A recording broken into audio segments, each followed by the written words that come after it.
C'est quoi la raison numéro 1 qui fait qu'on admire tous des héros? Bonjour à tous et bienvenue dans 2 minutes 1 tips où chaque matin je partage avec vous un petit conseil pour améliorer votre quotidien. Alors aujourd'hui, on va voir quel est le point commun de toutes ces personnes que nous admirons et de tous ces héros, qu'ils soient réels ou imaginaires, qui nous inspirent. On va prendre un héros n'importe lequel, un héros du style Batman ou Superman ou Spider-Man. Qu'est-ce qui fait qu'il nous inspire et que l'on l'admire? Est-ce que c'est le fait qu'il ait des super pouvoirs, qu'il soit plus fort que tout le monde et ou même qu'il puisse aider tout le monde? Pas vraiment. Il y a une petite histoire comme ça. Quand les réalisateurs de Toy Story ont écrit l'histoire, la première fois, avec le premier script, l'histoire n'a absolument pas marché. Pourquoi cela? Pourtant, c'était les mêmes héros, c'était les mêmes caractéristiques et pourtant ça ne marchait pas.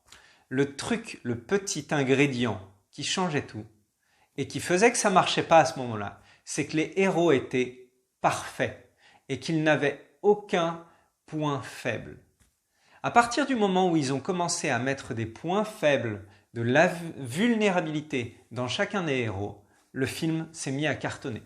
Pourquoi Achille marche et a cartonné depuis des millénaires? Grâce à son tendon, le tendon d'Achille. Pourquoi Superman cartonne? Parce qu'il a la kryptonite. Pourquoi Batman est admiré de tous? Parce qu'il est orphelin et qu'il a vécu un traumatisme dans son enfance. Ce qui fait que nous admirons les héros, c'est notre vulnérabilité qui fait notre humanité. Et c'est ça qui inspire tout le monde. Alors, à quoi ça sert, vous allez me dire?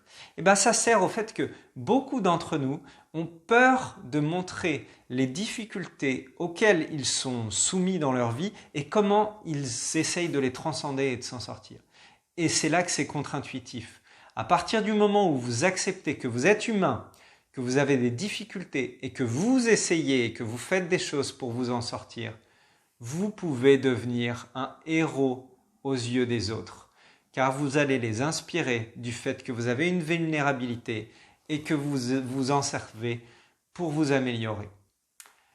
Et à partir du moment où vous transmettez ça à quelqu'un d'autre, qu'est-ce qu'il se passe?